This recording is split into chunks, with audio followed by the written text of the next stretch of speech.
muy buenas noches, ¿cómo están? Bienvenidos a Economía Social. Voy saludando antes de presentar el tema de hoy, que de verdad no tendrá desperdicio. Soy Claudia Villegas y están ustedes aquí en Economía Social, este programa que realizamos en conjunto la revista Fortuna, el canal de Julio Hernández Astillero. No olviden revisar que estén suscritos al canal, darle like, compartir y si les gusta este contenido, quedarse aquí y comentar. Muchas gracias. Ya está por aquí a Arturo Laureano, Ernesto Araiza, Eliseo Blanco, Jesús Carrillo, Seth Mata. Muy buenas noches, Seth. Qué bonito nombre, así se llama mi papá. Vamos a platicar hoy sobre un tema que durante los últimos días, amigos y amigos, disculpen, hace mucho calor, no sé cómo le están pasando ustedes, pero hoy acá en la Ciudad de México volvimos a tener contingencia. Sí se notó un poco que bajaron los autos en circulación, pero seguimos con esta sensación de inversión térmica, que estamos como en un invernadero. Así se siente en la Ciudad de México, en el Gran Valle de Tenochtitlán. Y como les decía, vamos a platicar con la maestra Ruth Centeno. Ella es directora de investigación y acceso a la información del Instituto Federal de la Defensoría Pública. Maestra, qué gusto tenerte aquí. Gracias por estar aquí en Economía Social. ¿Cómo estás, Ruth? Muy bien, muchas gracias por la invitación. Es un gusto también estar aquí y saludar a tu auditorio. Muchas gracias, querida Ruth. Este tema que se publicó en el diario El País hace algunos días, una investigación muy interesante, una investigación que se concentró en los casos, en la tragedia humana que significa que hayan fallecido, aparentemente suicidio, 16 personas, 16 mujeres en el Centro Federal de Reclusión que está en Morelos, conocido como el Ceferezo 16. Ruth Centeno, platícanos un poco qué ha pasado, porque déjenme, amigos y amigas, darles contexto. La maestra Ruth Centeno, como responsable de la Dirección de Investigación y Acceso a la Información de nuestro Instituto de Defensoría, bueno, pues he estado realizando un trabajo muy importante de allegarse de los datos para saber cómo se están operando los eferesos.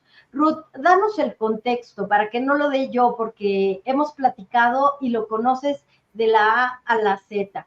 ¿Cómo que tenemos 8 eferesos que están concesionados o que tienen contratos con empresas privadas, Ruth? Adelante. Pues muchísimas gracias. Me gustaría empezar hablando del contexto del fenómeno de la privatización. Cuando hablamos de privatización, estamos entendiendo que se trata de un contrato en el que básicamente se transfieren funciones, responsabilidades y los principales activos, puede ser en todo o en parte, del sector público al sector privado. A nivel mundial, hace casi 20 años estimábamos que había alrededor de 184 centros penitenciarios que tenían un tipo de gestión privada y albergaban alrededor de 132,000 personas que estaban privadas de libertad. En este contexto, cuando hablamos de centros penitenciarios en modalidades de privatización, pues la subcontratación de servicios específicos implica que hay distintos ofertantes privados que compiten entre sí para poder realizar este tipo de actividades. En la práctica internacional, pues lo que ha sido muy frecuente es que la contratación de estos particulares se da para temas como infraestructura, mantenimiento, alimentos, administración de los centros, apoyos educativos, y pues en algunos otros casos también se ha buscado algún tipo de servicios auxiliares. En el caso de México, nuestros 8 ceferesos que funcionan con esta modalidad de CPS, pues básicamente se crearon inicialmente con la idea de poder prestar un servicio que se identificaba necesario, que en ese primer momento se requería o se consideró en un primer estudio que era necesario tener mayor capacidad para poder albergar a mayor cantidad de población penitenciaria. Este modelo, pues a diferencia de las asociaciones público-privadas que aparecen hasta 2012, se crea como tal esta modalidad en 2010 y básicamente pues es un formato de contrato multianual. Ahora, pues normalmente lo que vemos, al menos internacionalmente, es que los proveedores de los servicios que son particulares pueden serlo y pueden participar activamente en algunos de estos procesos, pero corresponde siempre al centro penitenciario y continúa siendo responsable de administrar los recursos y vigilar el cumplimiento de las políticas o condiciones acordadas para el tipo y calidad de servicios contratados. México, pues lo que ha estado haciendo de manera regular a través de la Auditoría Superior de la Federación es este ejercicio para verificar efectivamente el uso de los recursos, cómo se ha ido atendiendo, enterando y de qué manera pues se va traduciendo en la atención de las personas usuarias, que en este caso son las personas privadas de libertad. En México, pues el modelo había estado pensado para más, pero al final los únicos que se autorizaron fueron 8. Uno de ellos es este Ceferezo 16, que es el único que alberga a mujeres a nivel nacional. Y pues lo que resulta muy interesante también en este Ceferezo es que no únicamente están allí por delitos federales, sino también del fuero local. No hay únicamente personas sentenciadas, sino que también hay personas procesadas, lo que significa que todavía no hay una condena y pues en tanto están muchas veces muy lejos de sus entidades de origen. Ahora, aunque los proveedores de estos servicios normalmente tratan de apegarse a lo que se establece en los contratos, los modelos de privatización tienen varias críticas.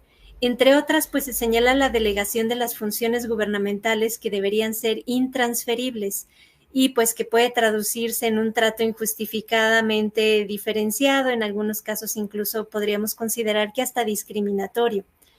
Y pues aquí es donde entra un primer rubro que resulta muy importante, no solo a nivel nacional, sino que internacionalmente, desde un estándar de empresas y derechos humanos, un tema fundamental de esta discusión de la privatización, particularmente de los servicios penitenciarios, es cuál es la responsabilidad que tiene el Estado respecto de las personas que se encuentran bajo su custodia y la forma en que esto va a alcanzar a los particulares que están llevando a cabo estas funciones públicas relacionadas con las personas privadas de libertad. No sé si hasta allí voy bien con este pequeño antecedente, querida Claudia. No, muchas gracias, maestra, porque déjenme comentarles que yo escribí un mensaje en la red X y recibí un comentario por parte de Grupo Carso. Déjenme comentarles que lo que yo puse es que este Ceferezo 16, en donde han fallecido, Ruth, corrígeme si estoy dando un dato equivocado, 16 mujeres. 16 la recomendación que publicó la Comisión Nacional de los Derechos Humanos menciona 13 casos y a lo largo de 2013 se habían documentado 2023, 11 casos. 11 casos y son en total 13, ¿no? De acuerdo con la recomendación.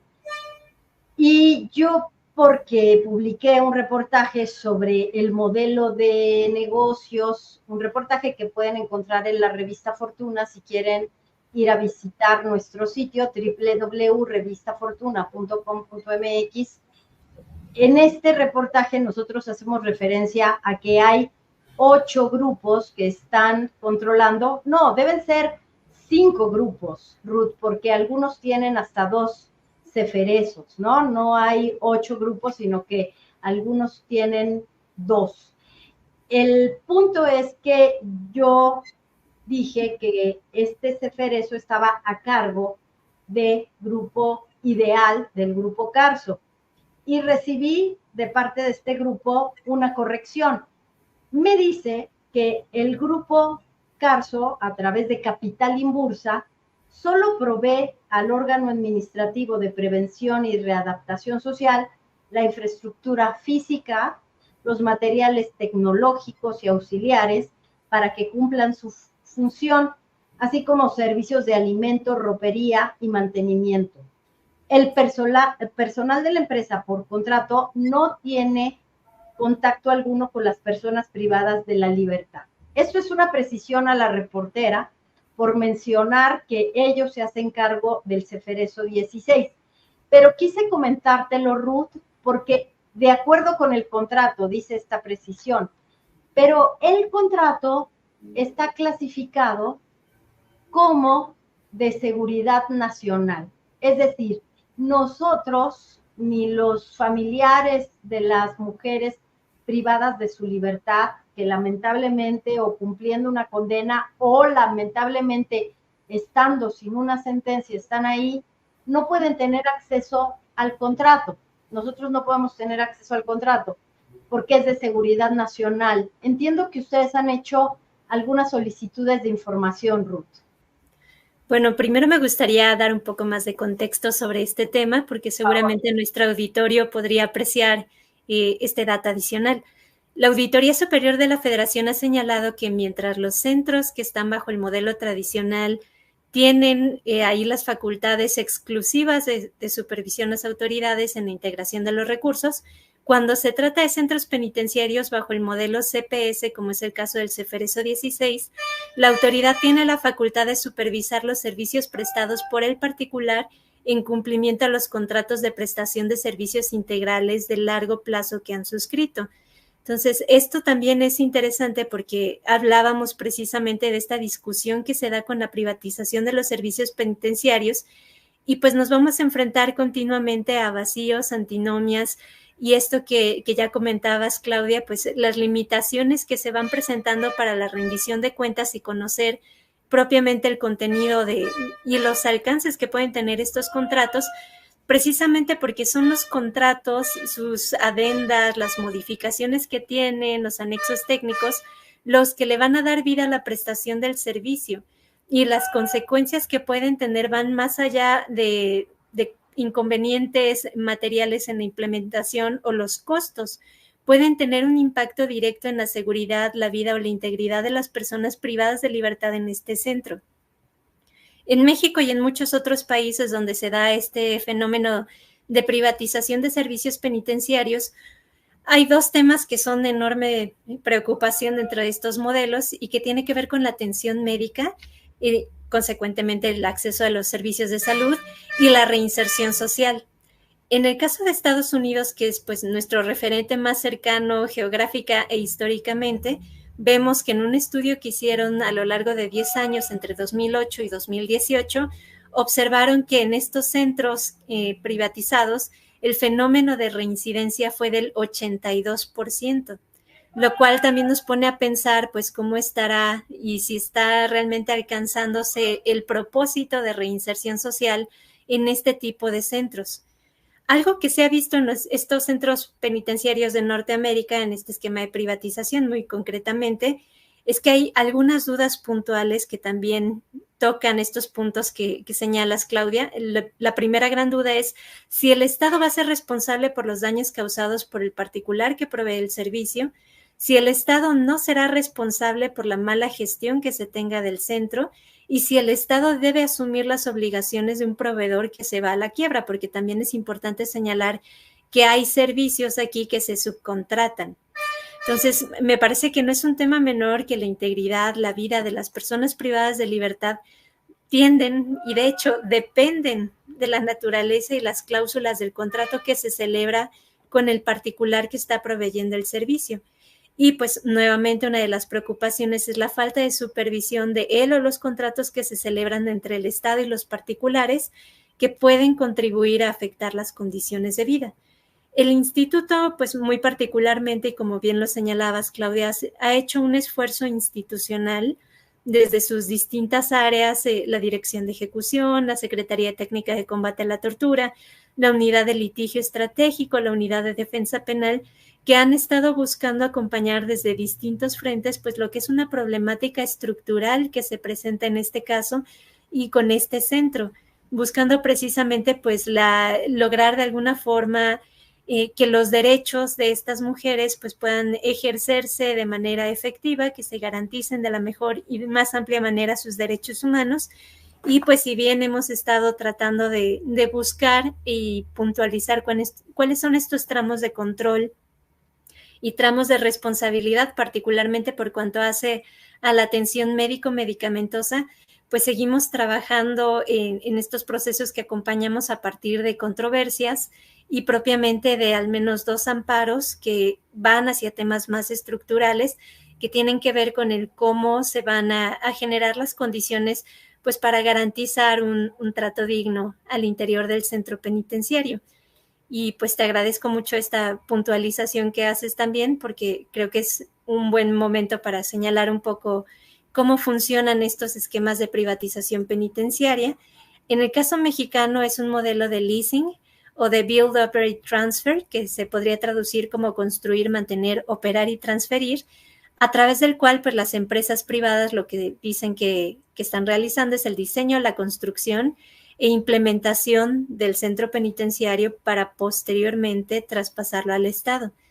Sin embargo, durante este plazo que convienen en el contrato plurianual de servicios, el Estado se encarga de los procesos administrativos dentro del sistema penitenciario federal y la custodia de personas privadas de libertad, pero pues la empresa sigue administrando el centro, lo que incluye los servicios de alimentación, de mantenimiento, de rehabilitación, y lo que no queda muy claro es a quién están correspondiendo los servicios de salud y reinserción, particularmente porque lo que hemos visto, al menos en el caso del CEFERESO 16, es que ni siquiera han terminado de establecerse estos convenios de colaboración con autoridades corresponsables para los temas de salud.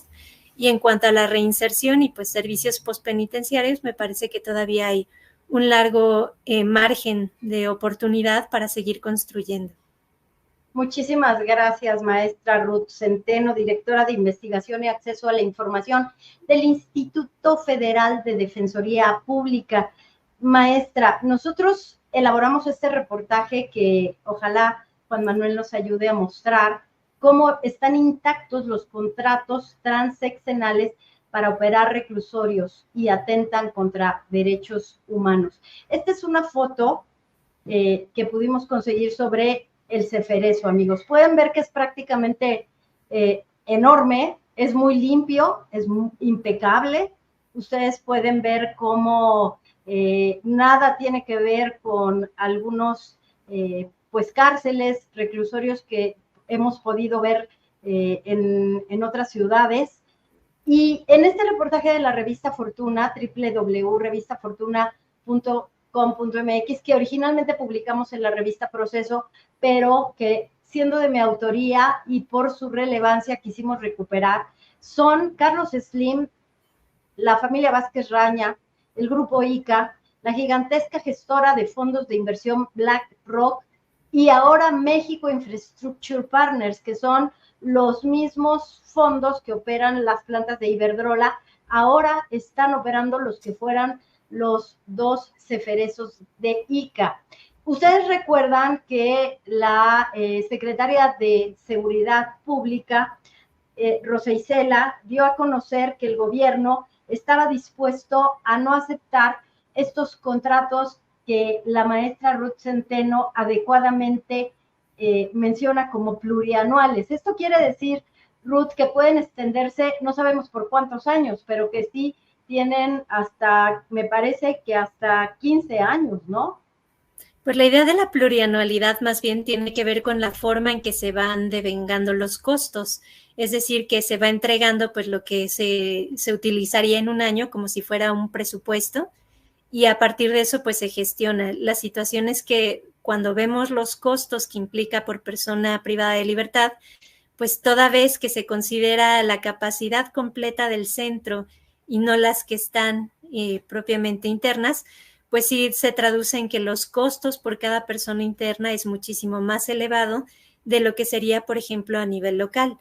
Me parece también bien interesante, ahora que lo señalas, que la Comisión Nacional de los Derechos Humanos ha emitido al menos un par de recomendaciones, la 35-2013 y la 09-2015, donde hablan de algunos otros CEFERESOs, en este caso el 11 de Sonora, que funcionan como un contrato plurianual de prestación de servicios y hacen un par de puntualizaciones que me parece que, pues, aunque estas recomendaciones se emitieron hace ya casi 10 años en uno de estos casos, señala la Comisión Nacional que las condiciones que imperan en el establecimiento no son idóneas para la privación de libertad en condiciones de una estancia digna y segura, De igual forma, corrobora que no haya actividades laborales, educativas, deportivas, de vinculación social que resulte inadecuada y pues que hay una limitada y deficiente atención médica, que vemos que esto ya lo señalaban en 2013 respecto de este CPS y es un fenómeno que continuamos viendo y que se repite en el CPS 16,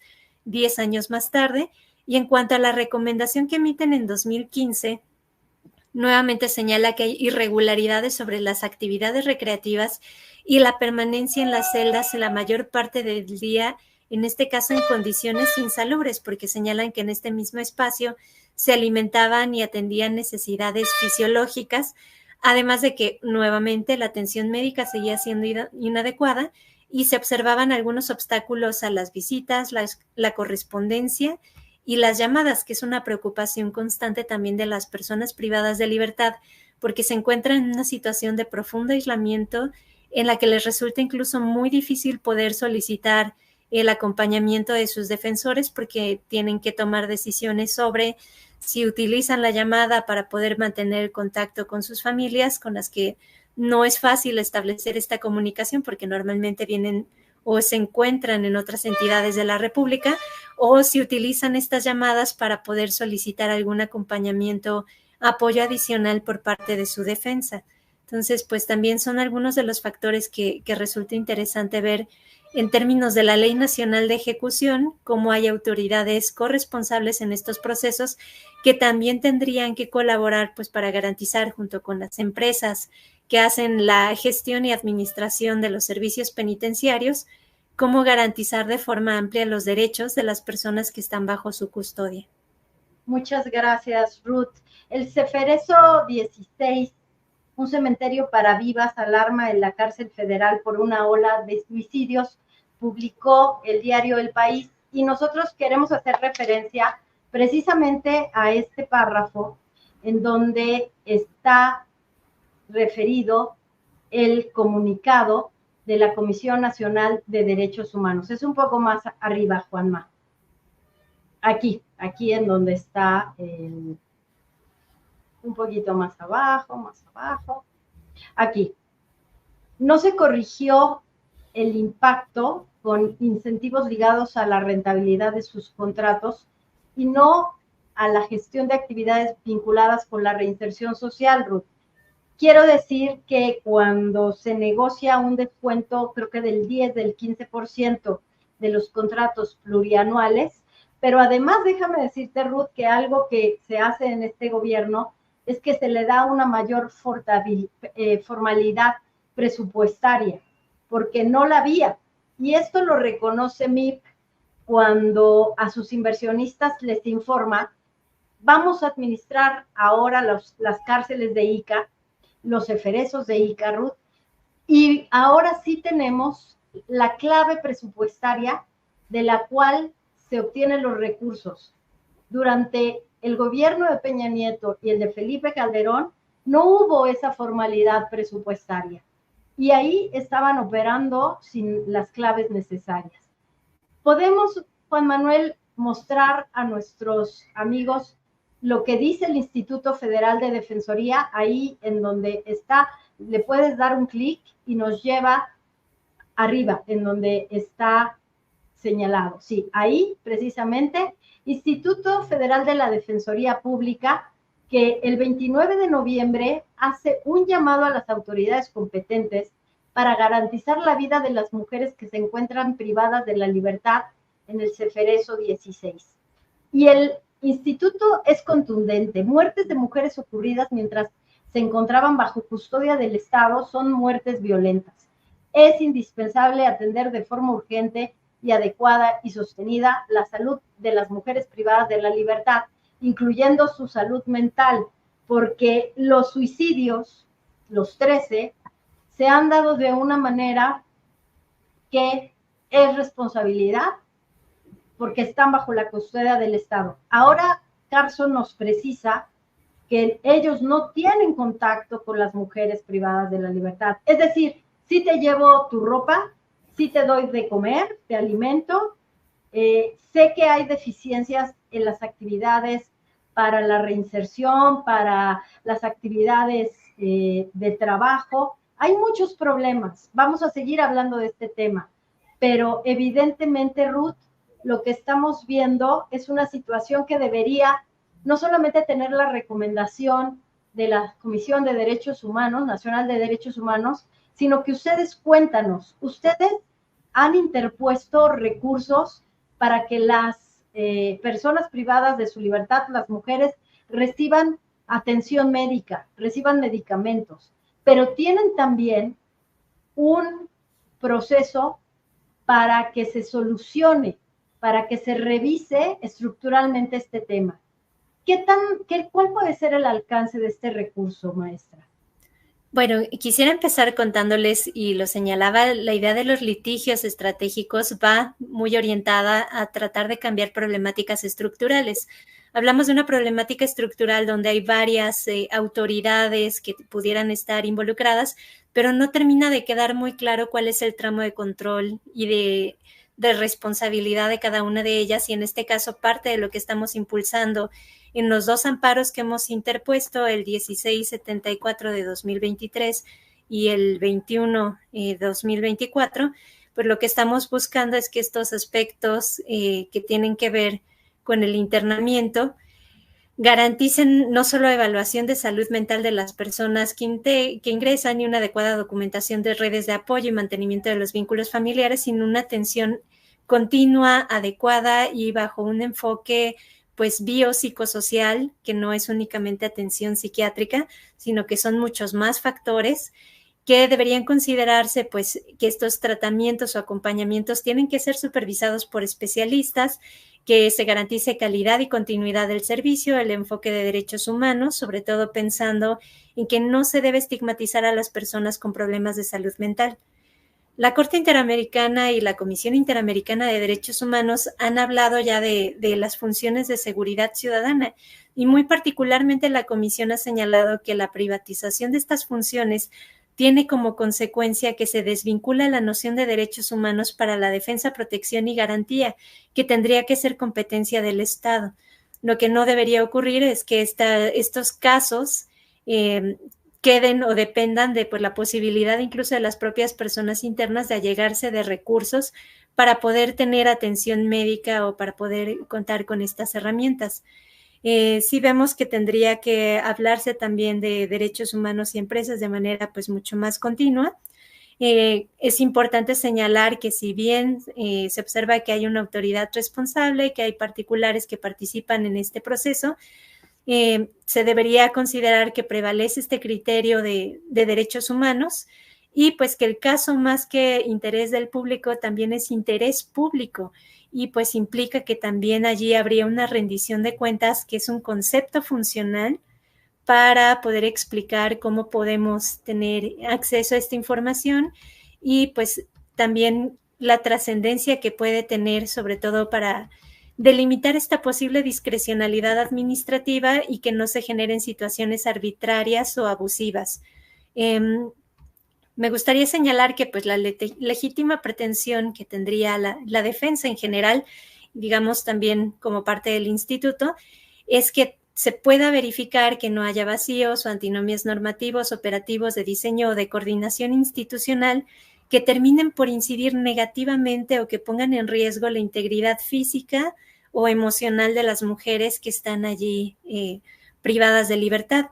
Sí es importante que se determine y concrete como una garantía constitucional, y pues para eso desde el instituto lo que buscamos con estos recursos e incluso con las controversias generales que se han interpuesto para garantizar en estos otros casos atención psiquiátrica, atención ginecológica, es que haya una correcta definición, interpretación y sujeción de las autoridades, y también supervisión de los particulares que están actuando como autoridad, al ordenamiento jurídico nacional y al principio de legalidad. Entonces, lo hemos estado buscando a través del control jurisdiccional, pidiendo pues una interpretación a las autoridades jurisdiccionales para que puedan establecer estas garantías de los derechos humanos de estas mujeres frente a necesidades individuales, pero también colectivas, que se han ido identificando y que se han hecho manifiestas en los juicios de amparo que hemos interpuesto, pero también como parte de las controversias y del trabajo cotidiano que realizan los defensores de ejecución que visitan con regularidad el centro. Para que puedan funcionar todos estos procesos de política pública, en administración pública, pues hay procesos de coordinación y colaboración con los particulares y pues el interés de que esto pueda continuar funcionando, como ocurre en este caso, requiere de que pues estas actividades privadas que se realizan con interés público sí garanticen un quehacer institucional transparente para que haya responsabilidades claramente definidas y se cumpla a cabalidad pues este mandato de la Constitución de que se garanticen los derechos de estas mujeres en las mejores condiciones posibles, respetando la dignidad de todas estas personas. Gracias, maestra. 40% de las mujeres que permanecen en el Ceferezo 16 en Morelos no tienen sentencia, esperan una sentencia. Aquí el problema, amigos y amigas, esto que nos explica la maestra Ruth Centeno de una manera muy técnica, con mucho cuidado, porque a ellos como defensores les toca encuadrar la problemática en temas de derechos, en temas de legalidad. Yo como periodista les puedo decir de una manera muy sencilla que las mujeres que permanecen en el Ceferezo 16, aún las que no tienen sentencia, a las que están sentenciadas, tienen problemas, por ejemplo, y esto sucede en casi todos los ceferezos, para poder ver a sus familias. ¿Por qué? Porque esto ya lo han tocado varios expertos en el tema. No pueden, maestra, no pueden ver a su familia en las mejores condiciones en muchos casos porque han sido desarraigadas. Pongamos el caso de una mujer que vivía en Oaxaca y que la llevan a Morelos, o una que vivía en Baja California y la llevan a Morelos. La defensa o el seguimiento de su proceso jurídico, judicial, se complica, al igual que se complican las visitas de sus familias. Si necesitas dinero de tus familiares para ver un ginecólogo, imagínense ustedes, amigos y amigas, qué tan difícil es la estadía, la estancia en un lugar así. Maestra, ¿estoy en lo correcto? Sí, pues esto que señalas también es un dato vital. La propia Comisión Nacional de los Derechos Humanos emitió 2 recomendaciones. Una que ya, digamos, podríamos considerar de acervo histórico, que es la 81 de 1996, y la 15 de 2017, que sí se refiere al Ceferezo 16, respecto de las cuales señala que el contacto con la familia y el núcleo social es fundamental para que pueda darse la reinserción social, y pues es algo que no ocurre.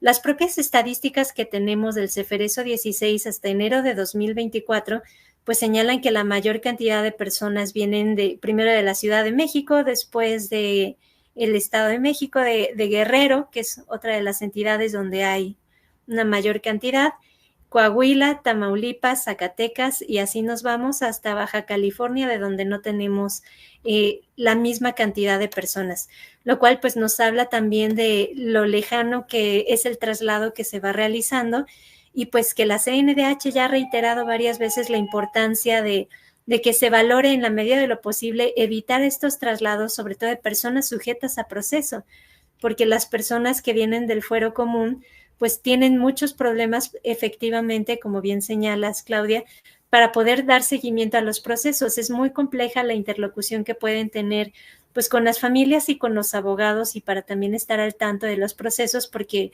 la mayor parte de ellas que se encuentran en el fuero local sí ven un poco más difícil poderle dar continuidad cuando están en una entidad distinta. Esto pues también, como bien señalas, la desvinculación que se da con las familias y los impactos psicosociales que esto también genera en ellas, y que lo va volviendo también muy complejo porque pues no es sencillo establecer esta comunicación.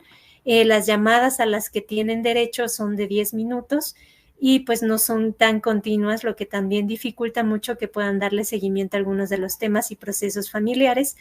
Y en esta recomendación que emite en 2017 la Comisión Nacional, menciona que pues algo que se observa es que no se está considerando el domicilio de residencia o del juzgado de la causa.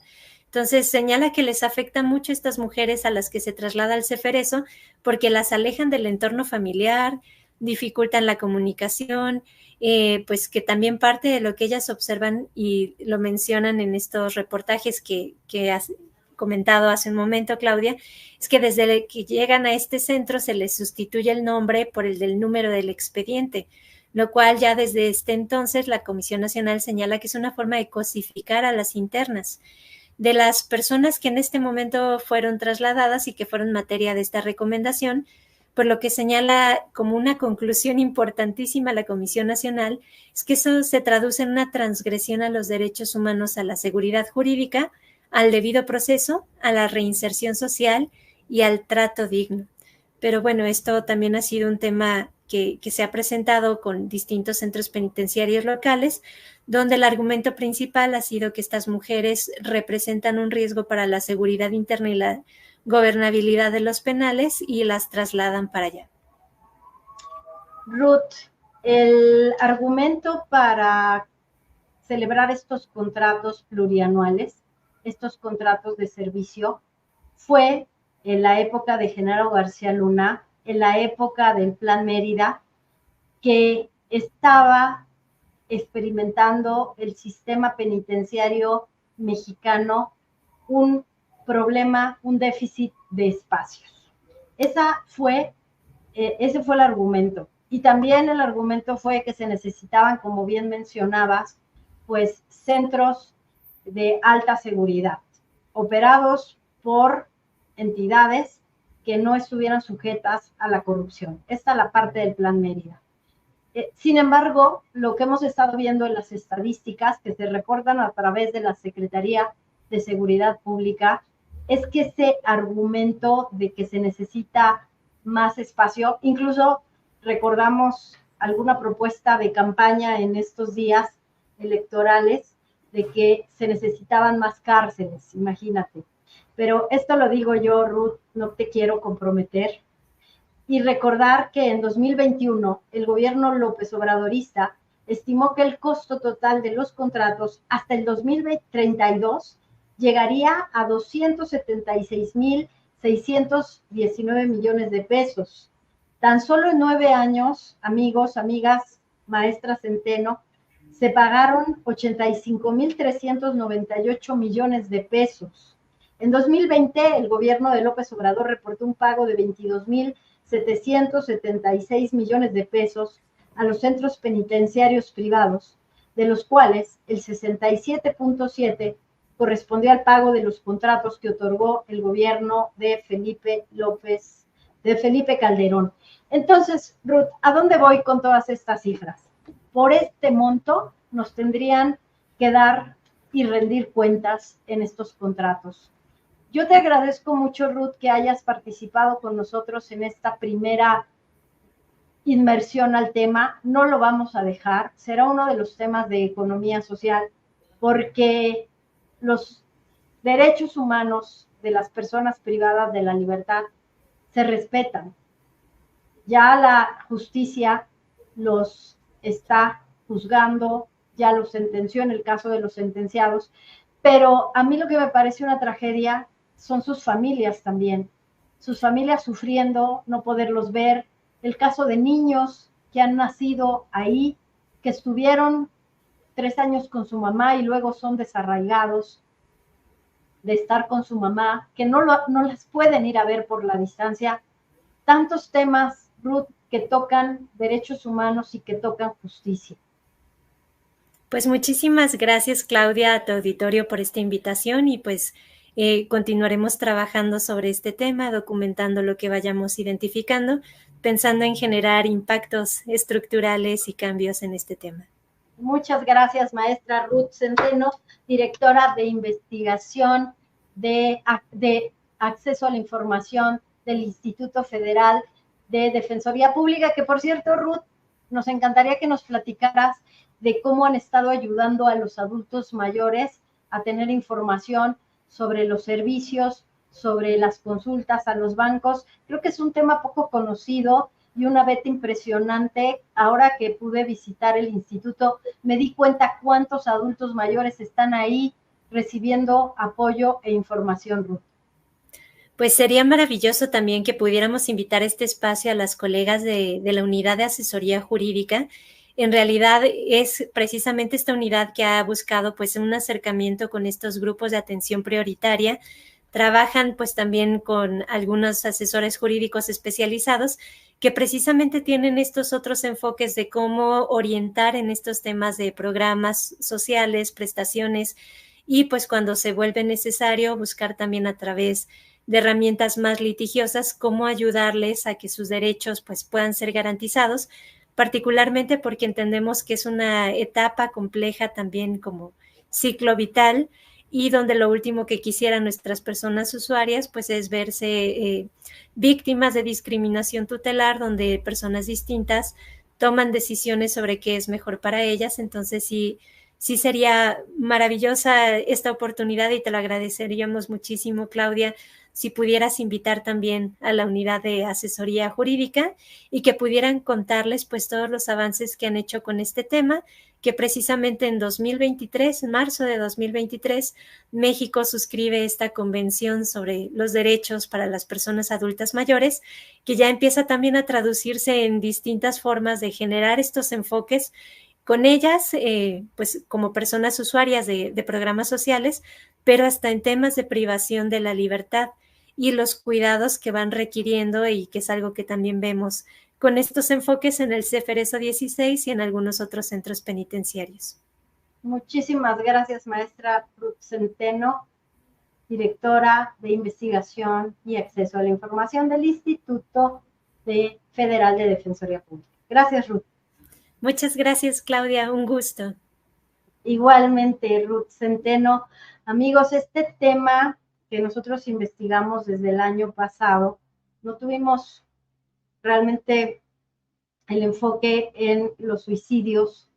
Queríamos concentrarnos en la parte de cómo se fraguaron estos contratos, porque también para esta fecha no teníamos información tan detallada como la que publicó el excelente reportaje del diario El País. Si pueden, de verdad hay que leerlo. Se nos estruja el corazón de lo que está pasando con las mujeres que tienen pues que se les envió al CEFERESO 16.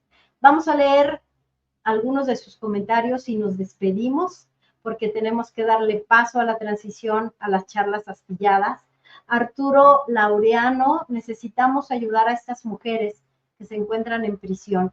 Necesitamos que se reintegren a la sociedad. Todos debemos ayudarlos. Seamos humanos con ellas. Qué bonito mensaje, Arturo. Toda la razón, porque una mujer que está en prisión, pues no sabemos cuál fue su contexto, cuál fue su historia. Gracias mil, Ruth Centeno, buenas noches. De verdad, Lolita, hay que darle gracias a Ruth porque le ha dedicado muchos días, muchos momentos a este asunto. Muy buen tema, tremenda y dolorosa situación la que viven. Así es, Berenice Vallardo, gracias por estar aquí. No olviden dejar sus likes y recomendarnos. Apenas llego, lo veo con diferido. Saludos a todos. Saludos, Grisel, gracias por estar acá. Ernesto Araiza, señalar que 40% de la población sin sentencia y la desvinculación familiar y los problemas a distancia para el seguimiento de procesos de debida defensa demuestran el drama económico. Claro que sí. Norma Martínez dice, no es justo, deben suspender inmediatamente esos contratos. Fíjate que sí, yo estoy de acuerdo contigo y pensaba, Norma, si el gobierno pudiera replantear qué se hace con esos edificios, si se pudiera liquidarlos, pero imagínense, para el 2030 se tenían más de 200,000 millones, la tercera parte de lo que se da para la red de protección social, es muchísimo dinero, pero yo creo que hay que revisar a conciencia qué está pasando con los derechos humanos. Ya El País, Revista Fortuna, Revista Proceso, Juan Ocampo nos dice, buen trabajo, felicidades. Gracias por tu saludo en vivo a ti, Arturo. Amigos, pues me tengo que despedir porque tenemos que dar transición al programa del maestro Julio Hernández, para que ustedes vayan y se preparen para atender la plática. Yo voy a estar también muy pendiente. Vamos a seguir con este tema. No se nos olvidan los temas que involucran, sí, los derechos humanos y que están cortados a veces transversalmente por estos contratos económicos de empresas que a lo mejor lo hicieron con buena fe, pero no está funcionando. En muchos países no está funcionando y aquí tampoco. Un saludo y por favor quédense aquí en el canal Astillero con el maestro Julio Hernández. Gracias, Juan Manuel Ramírez. Gracias, Yared Arciniega. Que tengan un excelente fin de semana. Yo soy Claudia Villegas desde la Ciudad de México con mucho calor, economía social.